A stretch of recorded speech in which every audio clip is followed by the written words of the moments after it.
welcome back to the Cinebros podcast. Got Luke here with me today. Ray unfortunately has a headache, and he also hasn't seen enough of the movies here to talk about what we're doing. And Luke, what are we doing today? Tyler, we are going to be talking about our predictions and our preferred choices of Oscar winners this year. The nominees got released on Monday, and obviously that is, as a film lover for me, I can't really speak for Tyler, but I'm sure he feels the same way. I absolutely love when they announce the nominations. Even if I haven't seen a lot of the movies, I still love to see who got nominated and kind of theorize who I want to win and who I think is going to win. So yeah, we're going to be talking about that. Yeah, I also enjoy the nomination season. This year has been a little weird due to the whole coronavirus pandemic, so I haven't seen as many of the nominees this year than I have in past years, but I'm hoping to fix that before the Oscars, so we'll see how it goes. So we will not be discussing every category today, because mainly we don't think that all of them are important. We are going to do Best Actor, Best Supporting Actor, Best Actress, Best Supporting Actress, Best Animated Picture, Cinematography, Best Directing, Best Picture, Best Screenplay, Best Adapted Screenplay, and Best Visual Effects. And if we have enough time, we'll see where we are on the time at the end, but we may also do the Best Editing and Best Sound Design categories. Sound good for you, Luke? Sounds great to me, man. All right, so I have the nominations here pulled up on my phone. And which category do you want to start with, Luke? Let's go ahead and start with Best Supporting Actress, just because whenever they announced the nominees, that's the category they started with. Okay, so Best Supporting Actress. Would you like to tell who you think? So we're also going to say who we think will win and who we want to win. And I think Luke is going to talk about who he thinks has been snubbed. I'm not going to do that just because I don't think I've seen enough movies to really say that this year. Enough critically acclaimed movies, that is. So starting with Best Supporting Actress, Luke, who's your pick between Maria Bakalova for Borat 2, Glenn Close for Hillbilly Elegy, Olivia Colman for The Father, Amanda Seyfried for Mank, and Yug Jung Yoon for Minari. So it's funny. This is one of the only categories where the person that I want to win, I think, is going to win.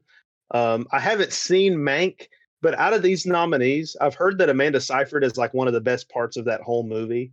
And so I would prefer her to win out of the nominees.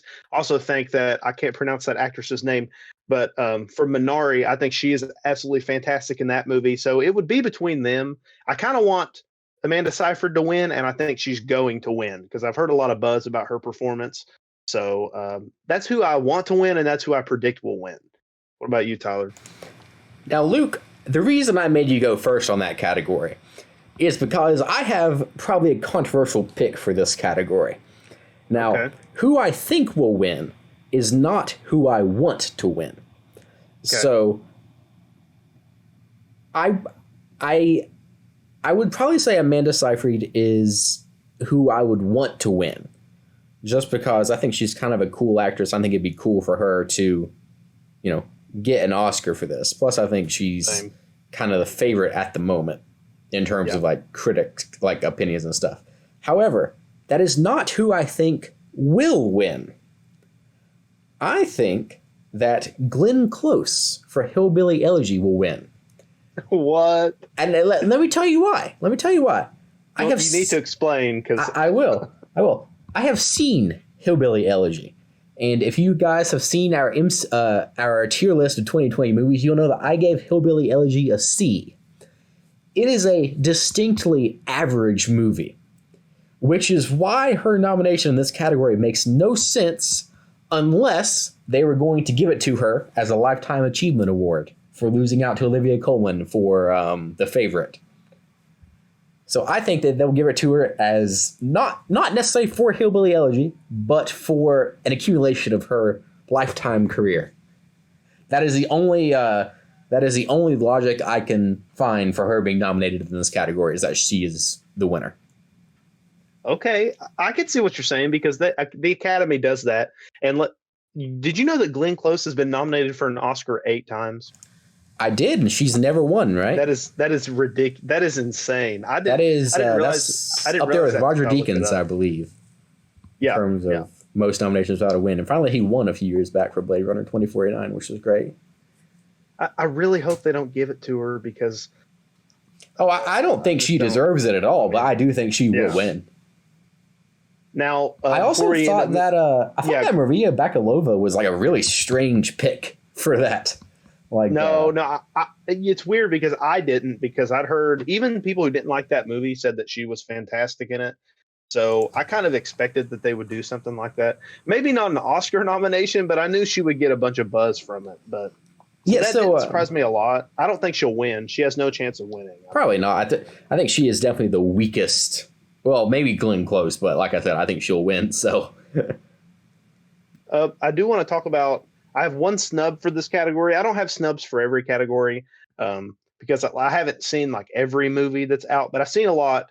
And I think Dominique Fishback, who played, I can't remember the character's name that she's playing. It's a real life person. Deborah Johnson, I think.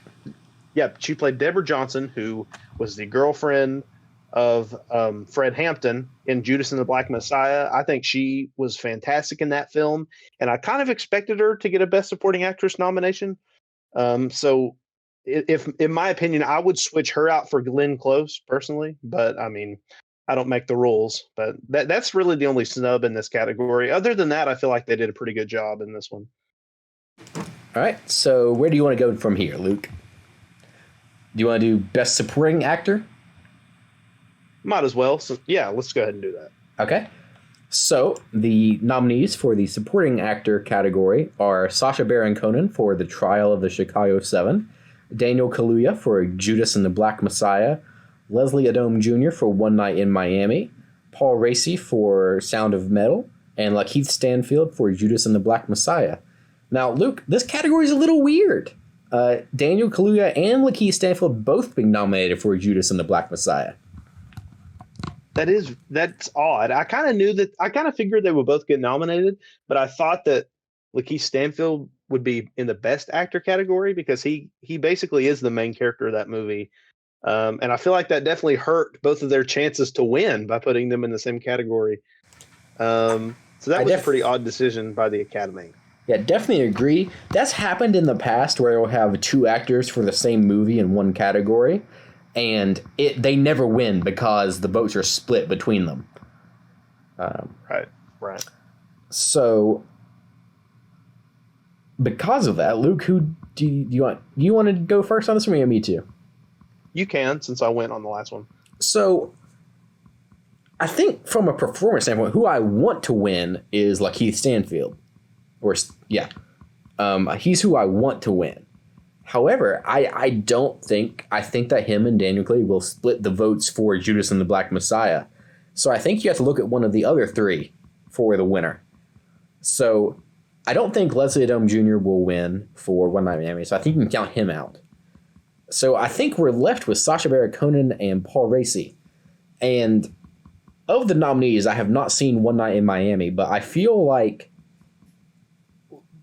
either Leslie Odom Jr. or Sacha Baron Cohen were the weakest in this category.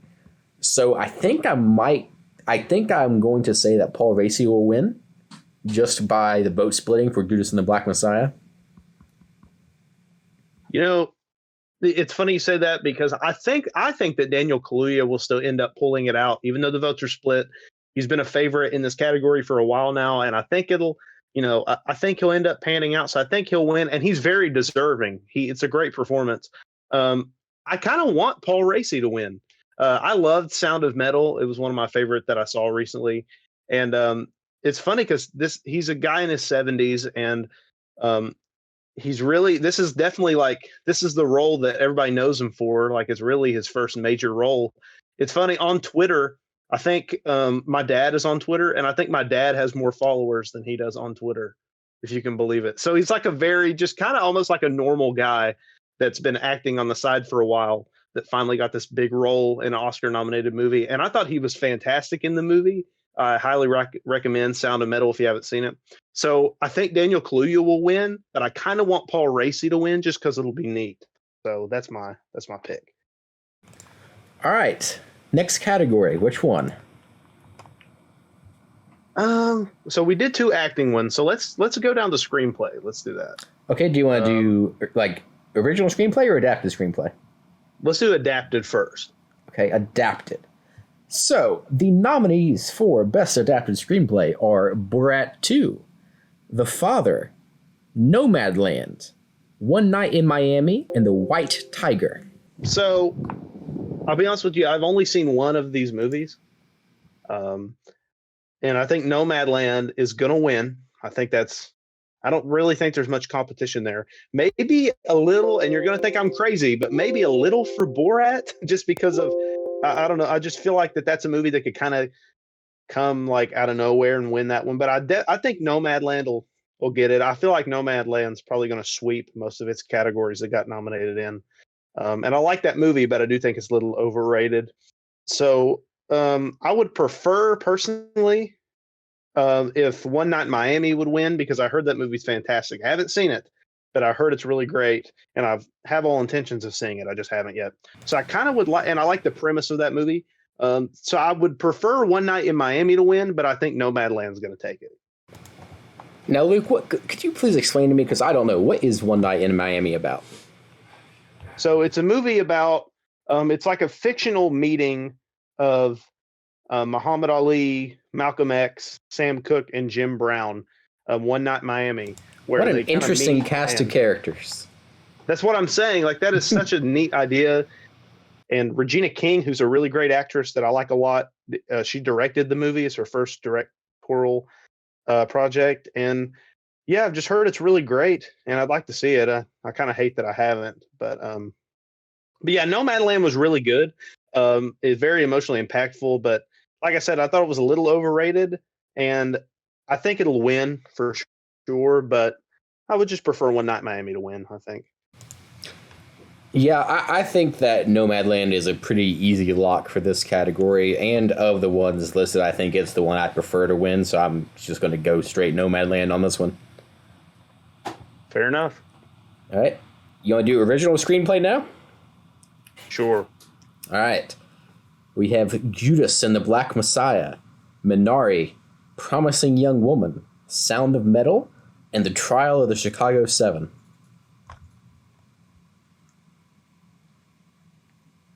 Man, this category stacked. I like all of these movies.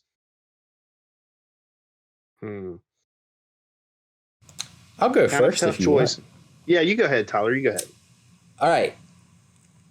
So, I think that Minari will probably win this one. However, I would love it if The Trial of Chicago 7 won. Mainly because I think Aaron Sorkin is one of the best writers working in Hollywood, and he has been for the past 30 years. So I would love to see him win an Oscar for The Trial of Chicago 7. Again, if you watch the tier list of 2020 movies, you would know it was one of my favorite movies of last year. So I would love to see it win, even though I think Minari will win. You know, I kind of think that I'm going to do a little bit of a reverse of Tyler's. A little bit of a reverse, because I think The Trial of the Chicago 7 will actually win. Because that'd be cool. That's interesting. Because Aaron Sorkin, has he won before? He surely has, hadn't he? Didn't he? He has to have won for something, I'm sure. I'm pretty sure he did, but and obviously he's been nominated many times. And I just feel like he's such a strong writer. And one of the best, in my opinion, the best thing about that entire movie was the script. And it tells a story that's actually pretty relevant today, despite taking place many years ago. So I feel like that is going to win. I personally would like to see Promising Young Woman win, because that was my absolute favorite movie of last year. I freaking love that movie. And I think Emerald Fennell, for that being her first script that she'd ever wrote, for a feature film. She's written television, but for a feature film, that being her first script to get nominated is insane. And I think she deserves to win, but I think The Trial of Chicago 7 will win, probably. Okay, interesting. I was not expecting you to say you thought The Trial of Chicago 7 would win. Yeah. But let's keep moving on. Which category would you like to do now? let's go ahead and do animated feature. Animated feature. All right. So the nominees for Best Animated Feature Film are Onward, Over the Moon, a Shaun the Sheep movie, Farmageddon, Soul, Wolfwalkers. Man, I'll be honest. We know what's going to win, right? I think it's pretty obvious. You said it on 3, 1, 2, 3. Soul. Soul, yeah. I don't think there's any. Soul was. It was right up there with Promising Young Woman as my favorite movie of last year. I think it's absolutely phenomenal. It's definitely one of Pixar's best, and I think the only one in this category that had even come close to competing with it is Pixar's other movie, Onward. But I don't think that it stands a chance. I think it goes to Soul easily. Oh, yeah. Yeah, I totally agree. And I actually, Tyler, I didn't tell you this. I watched it the other day finally. And what do you think? It's so good. Loved it. So good. Yeah. Like, I watched it with my girlfriend, and the scene close to the end where he sets all the items out on the piano and he plays, like, basically like his goodbye song is like one of the greatest. We were silent for just after we watched it. We were just silent watching the movie, and it was great. It's crazy how Pixar, they create these movies that just affect you in a way that like other animated movies just don't at all. And it's amazing. Like you were saying, it deserves to win, and it's going to win. It's a Pixar movie. Come on now. So yeah, I think that might be the most sure thing of any category this year, I think. Yeah. Also, do you also kind of forget that Pixar released 2 movies in 2020? Yeah, a little, because until you said that just now, I forgot that Onward, that's also a Pixar movie, isn't it? Yeah, it is. Yeah, I forget that. I liked Onward. I thought it was pretty good. It's not even anywhere close to Soul, though. But yeah, I think we forget that Onward exists because Soul just blew it out of the water. Yeah. Okay. It's weird how a studio puts out 2 movies and one is just so much better than the other one. Uh-huh. Kind of crazy. Yeah. All right. What do you want to do next, Luke? I kind of want to do. Let's see here. We can go up to Best Actress if you want to do that. Okay. Best Actress. Yeah. The nominees for Best Actress are Viola Davis from Ma Rainey's Black Bottom, Andra Day from The United States versus Billie Holiday, Vanessa Kirby from Pieces of a Woman, Frances McDormand for Nomadland, and Carey Mulligan from Promising Young Woman. Luke, I think we're probably going to say the same thing for this category, so why don't you go ahead? I'll tell you if I agree with what you say or not. Yeah, like I said earlier, anything that Nomadland is nominated for, I pretty much think is going to win. And I really like that movie, but a lot of the nominees were better than Nomadland. I'll just be honest with you, in my opinion. But I think Frances McDormand is going to win. She was really, really, really freaking good in the movie, and I definitely think she's a lock to win. She's like the Tom Brady of the Oscars, in my opinion, lately. Because Meryl Streep is the Tom Brady of the Oscars, but she's becoming that in the past several years because she's always good. She's always nominated. She always wins. But it's like, I just want to see one of these other people who are getting nominated for the first time or who haven't won. I want to see them win one. But I think she's going to win for Nomadland. She is really good. I would love to see Carey Mulligan win for Promising Young Woman because, like I said, that was my favorite movie last year. Her performance in that movie was my favorite performance of last year, and honestly, in recent memory, I think she is so freaking good in that movie. Probably top 10 performances of all time, in my opinion. Not even kidding. I think she's that good. I don't think she has a chance of winning, even though she's already been nominated before, like several years back. I don't remember what movie, but I think Frances McDormand's got this locked up. Vanessa Kirby was also really solid. I didn't really like Pieces of a Woman, but she was good in that movie. Haven't seen Viola Davis or Andra Day's movies, but I think Frances McDormand is going to win, but I want Carey Mulligan to win. Yeah, I completely agree. I think Frances McDormand is a lock, but as you said, I think Carey Mulligan was a force of nature in Promising Young Woman. I think she was absolutely phenomenal and by far my favorite performance of last year. And even though I know she's not going to win, I would absolutely love it if she did. All right. Yeah, I agree. You gonna do Best Actor now, Luke? Sounds good to me. Okay, so the nominees for Best Actor are Riz Ahmed for Sound of Metal, Chadwick Boseman for Ma Rainey's Black Bottom, Anthony Hopkins for The Father, Gary Oldman for Mank, and Steven Yeun for Minari. Luke? Now, this category, first off, this category broke history this year for the diversity in it because Riz Ahmed was the first Muslim actor to be nominated for Best Leading Actor, and Steven Yeun was the first Korean American actor to be, or Asian American for that, Asian American actor to be nominated. So that is a really, really big deal, and I'm glad the Academy is finally becoming more diverse. I mean, it's taken them freaking forever, but they're finally doing it, so that's good. I honestly kind of think this is a tough one. I don't think that Gary Oldman should be here. I haven't seen Mank, so it's weird for me to be able to talk about a movie I haven't saw. But from everything that I've heard from the outside, from everything I've read, Gary Oldman seems to be everybody's weakest link in this category. I think he I don't know, he probably could end up winning.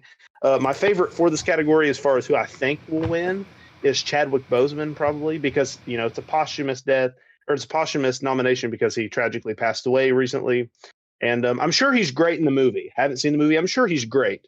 But the Academy does that, and this was his last role. So it's his last chance to get an Oscar. So I could very well see them giving him the Oscar. So he's my pick as who I think the Academy is going to go with him.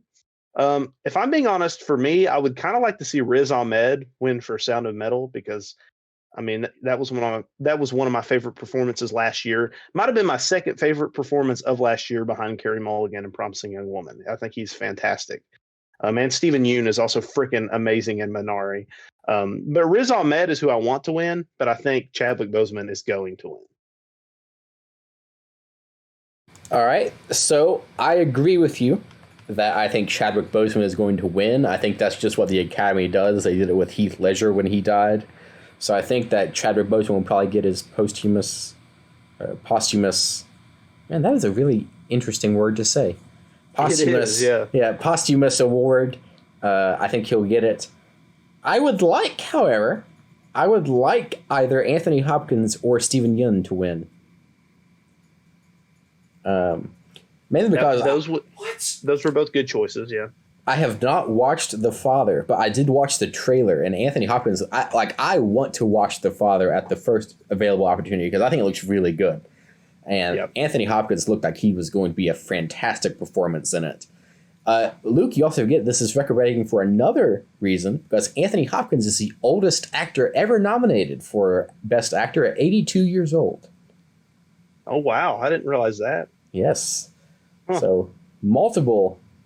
This is really when you look at this category, you have the first Muslim actor, an actor who unfortunately has passed away, the oldest actor ever nominated, an Asian American.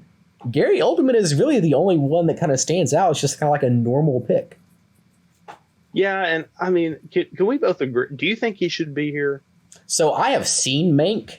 I mean, it's Gary Oldman, so obviously he gave a good performance, but it didn't really stand out to me.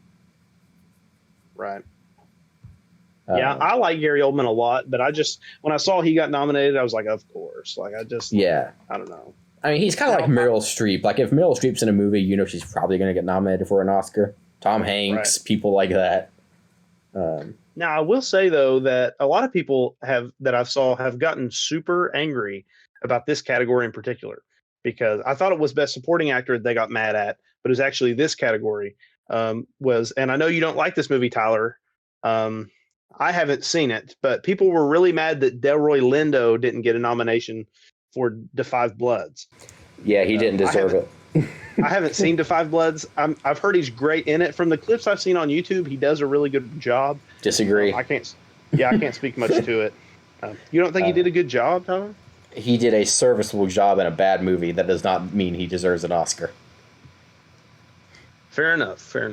Like I said, I can't comment on it much, but Again, Yeah. you guys really need to watch our 2020 rankings video, because in that I'd expressed my extreme dislike of Defy Bloods. I did not like it at all. And I'm glad it got nominated for nothing. Well, it got nominated for score. That's the only thing. Okay. Okay, so from there, we have left cinematography and visual effects and best directing and best picture. Let's do best cinematography. Best cinematography. Okay. Nominees: Judas and the Black Messiah, Mank, News of the World, Nomadland, and The Trial of the Chicago 7. You know, I'll be honest with you. I'm pretty sure Nomadland again is going to win. I just have a feeling in my gut that that's a movie that's going to just sweep every category it's been nominated. And it does have good cinematography, don't get me wrong. But if I had to pick who I want to win, I would prefer if Judas and the Black Messiah won. I think that movie is fantastic, first off. Pretty underrated movie. Like, I mean, it's got a lot of Oscar buzz, but people haven't been talking about it as much lately. And I don't understand why, because it's fantastic. And I think cinematography in that film is amazing. Everything from a production standpoint in that movie is fantastic. So I want Judas and the Black Messiah to win, but I think that Nomadland's probably going to win. So I can see where you're coming with that. Nomadland has a very good shot at winning. I also want Judas and the Black Messiah to win, because I think that was my favorite cinematography from last year of all the movies I saw. However, I also think it will win. Okay. I watched Nomadland. The cinematography was good, but like it didn't stand out to me. The cinematography of Judas and the Black Messiah stood out as really good. See, I didn't know if you would go with Trial of the Chicago 7 on that. Trial of the Chicago 7 honestly shouldn't be here. I didn't like. Luke, did you think it was like outstanding in terms of cinematography? Like, I thought it was just fine. I'm with you. I mean, I really liked the movie, and I mean, it looked good, but nothing really stood out as far as the look of the movie. And When the World is News of the World doing in this category. Yeah, that's that movie that I hate that had Tom Hanks in it, that kind of westernish movie. I don't know why that's there. That's an odd choice. I'm glad people wanted Tom Hanks for Best Actor, and he definitely didn't deserve it, so I'm glad he didn't get nominated. Okay, just because he's Tom Hanks does not mean he needs to get nominated every year. Yes, he's already won twice. My goodness. Has he only won twice? I thought he won like 3 times. He's been nominated a bunch, but he's only won 2 times. He won it back to back for Philadelphia and Forrest Gump. Not for Castaway. No, I think he got nominated, but he didn't win. Wow, that's really surprising, actually. Yeah. Okay. Anyway, so of the 3 left, which one do you want to do, Luke? You want to do visual effects? Leave directing and picture for last? Yeah, that's what I was going to say. Yep. All right. So, best visual effects. Let me pull it up here. Okay. Love and Monsters, The Midnight Sky, Mulan, The One and Only Ivan, and Tenet. You know, the reason that I picked this category, it's funny because I've only seen 2 of these movies, but I just wanted to gush about Tenet for a minute, because Tenet is getting all kinds of like buzz and stuff only because the visual aspect of the movie. I had some problems with Tenet, but I loved it more than most people did. And the visual effects in that movie are fantastic. I mean, it's the best visual work that I've seen in a movie in probably a year or 2. Like, it's that good. And I definitely think it should win. Tyler, I hate to say it, I think Tenet should win, and a lot of people probably think it will, but I think Disney's probably paying somebody. I don't know what's happening, but I think Mulan. Luke, don't even finish that sentence. There's no way that Mulan is going to win an Oscar. It could. It very well could. It will not. I'm just saying. It won't. Never know, Tyler. Nope. You never know. No, it will not. It will not. You feel that strongly about it? I feel that it will not win an Oscar. It shouldn't. It should not. It shouldn't even be nominated. That is a shame. Because the visuals in that movie weren't very good, actually. I haven't even watched that movie because I know how bad it is. See, unfortunately, I paid the extra fee for it and watched it. I don't know why I did, but yeah, the visual effects in that movie just aren't very good. The CGI is honestly kind of laughable. But I don't know. I'm just saying it's Disney, man. You never know. That's all I'm saying. Tenet should win, and it probably will, but I don't know, man. Just saying. I mean, I completely disagree, but I think that Tenet will win, and given that it is the only movie of those 5 that I have seen, I think it should win. Yep. I'm with you there. I think it should win 100%. All right. So, Luke, we're only at half an hour. Do you want to do editing and sound? Why not? Okay. Let's go ahead. The nominees for Best Editing are The Father, Nomadland, Promising Young Woman, Sound of Metal, and The Trial of the Chicago 7. Man. Now, Luke, I know we're big fans of this movie. I think this is the only category that Promising Young Woman has a good shot in. You think so? I think so. I think it will either be between that or Sound of Metal. Yeah, I'd say you're right. I mean, there's a part of me that, again, it's just everybody flips their crap about Nomadland, so maybe that could win. But honestly, I'm with you. I think Promising Young Woman should win. The editing in that movie is fantastic. Again, we just love that movie so much. Yeah. That movie. We absolutely adore that movie. That was both of our favorite movies of 2020. So I think that should win, and I honestly think it will. I think that will probably win. You're right. It's probably between that and Sound of Metal. If Nomadland wins that, then I'm just going to be pretty disappointed. Yeah. But yeah, no. Promising Young Woman, I think should win and will win. Okay. And finally, Best Sound. The nominees are Greyhound, Mank, News of the World, Soul, and Sound of Metal. Tyler, you go first on this one, man. What do you think? I feel like you're probably going to say Sound of Metal, and I'm going to completely disagree with you because Sound of Metal was silent for a lot of it. So I'm going to go with Soul. See, I think Sound of Metal should win. I know you got it right as far as what I was going to pick. And I honestly think it will win. I know, like you said, it was silent, but that's the thing, is that the whole point of the movie was... And I understand that. I understand that. I really do. But in a sound category, it was quiet for a lot of the movie, is all I'm going to say. I know, but that's a part of sound also. Like, I know, as weird as it sounds, I mean, that factors in there. That's important also. When they can pull that off good in a movie that is, for a lot of the runtime, silent. So I think that should win, and I think it will win. What do you think is going to win, Tyler? Because I think Soul to win, but I think Sound of Metal probably will win. But I do want Soul to win. Okay. So, moving right on. Best Director. The nominees: Thomas Vinterberg for Another Round, David Fincher for Mank, Lee Isaac Chung for Minari, Chloe Zhao for Nomadland, and Emerald Fennell for Promising Young Woman. Luke, I think the answer is obvious in this category. I think it's going to be Chloe Zhao. Yeah, I do too. And I mean, that movie is directed really well, and I got a feeling that that's definitely a lock in that category. Tyler, do we both want the same person to win, though? Do we both have the same, preferred winner? I don't think we do. You don't think so? I don't think we do. I think you want Emerald Fennell to win, right? That is correct.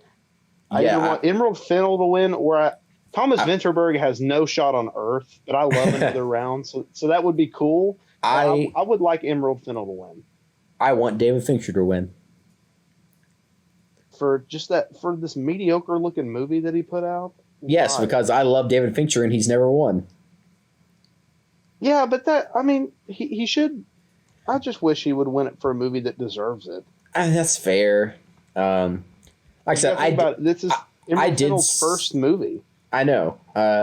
I did see Mank, and it is very overrated to me. But I kind of want David Fincher to win. I think Chloe Zhao is an absolute lock, though. I don't think there's anyone that can really compete with her. Same. Yep. Now, I will say before we move on, I do have another um, snub in this category, and I think it's kind of bizarre that Shaka King wasn't nominated for Judas and the Black Messiah, because I feel like we can both agree that that movie was directed just amazing. The direction of that movie Absolutely. is fantastic. Yeah. Yeah, Um, I think he probably should have been nominated over Thomas Vinterberg, obviously. Over Vinterberg, is that what you said? Yeah. Yeah. Yeah, I agree. Like I said, Another Round is fantastic, but that it's kind of odd. And I love that movie, and I don't even know if I agree with that placement right there, with him being in this list. But yeah. Okay. Here it comes. The culmination. The Best Picture nominees are are somewhere on this list. The Best Picture nominees are The Father, Judas and the Black Messiah, Mank, Minari, Nomadland, Promising Young Woman, Sound of Metal, and The Trial of the Chicago Seven. Luke, which one? Man, I mean, I have. I'll be honest with you. I would love. I mean, obviously, we've talked about it so much. This video, it's kind of a cliche now, but I love Promising Young Woman. If that won Best Picture, I wouldn't even know what to do with myself. I would be so happy. It has no shot on Earth, though. I'm glad it was nominated because I honestly didn't know if it would, but I'm glad it did. I would prefer if like Promising Young Woman won. Realistically, I would like for The Sound of Metal or Minari to win, or Judas and the Black Messiah. I love all three of those movies. Those are all fantastic. This is a really strong category this year. I think Nomadland is a lock on this one personally. I think you could make the argument for Mank. If that happens, I would be very disappointed and lose all faith in the Academy. But I think that Mank could win it because it's like the perfect Oscar movie. Like that's something it's a type of movie that the voters absolutely love, that the Academy just can't get enough of. So it's probably between those two. But realistically, I mean, I don't see anything beating Nomadland. But I want either Promising Young Woman, Minari, Sound of Metal, or Judas and the Black Messiah to win. All right. I also would absolutely love if Promising Young Woman would win. It won't, but I would love it if it did. I I think that the winner is going to be a toss up between Mank and Nomadland. Nomadland won at the Golden Globes, which is an indicator that it has a strong shot at winning at the Oscars. But Mank has the most nominations this year, which is also another strong indicator. So I think it'll be a toss up between those two. I think I might be leaning towards Mank a little bit, but I can totally see Nomadland winning. I mean, it was a great movie, but I mean, it's just not even on the same level as A Promising Young Woman or a Judas and the Black Messiah or Minari or Sound of Metal, in my opinion. Um, but yeah, I mean, you're right. I mean, I can't have my way. You know what I mean? The Academy, they vote. They're the ones who vote. But Yeah, Promising Young Woman, if I'm we rooting were for you. if we were voting, Promising Young Woman would have swept the Oscars this year. Oh yeah, yeah. I've absolutely swept them. But with that, those are our predictions for the 2021 Oscars. Maybe we'll do a follow-up episode after the Oscars discussing the results and how wrong we were, how right we were, our feelings on it. That may be something we do. Luke, do you have anything else to say before we exit? No, not really, guys. Thanks for listening. Um, got some exciting new stuff in the works. Of course, we got my movie reviews that are on this channel as well, on Cinebros YouTube channel, and I also have a segment on the Up and Adam show now, which I'm very excited about. It's a movie-based segment called At the Box Office, and you can check that out at the Up and Adam show YouTube channel. So, got a lot of cool things in the works. But guys, thank you so much as always for watching and listening. All right, and with that, if you enjoyed the episode, you can follow us on all of our social media at Cinebros Podcast on Facebook and Instagram, Cinebros P on Twitter. You can subscribe to our YouTube channel. Make sure to like and share this video. And with that, we will see you. Bye.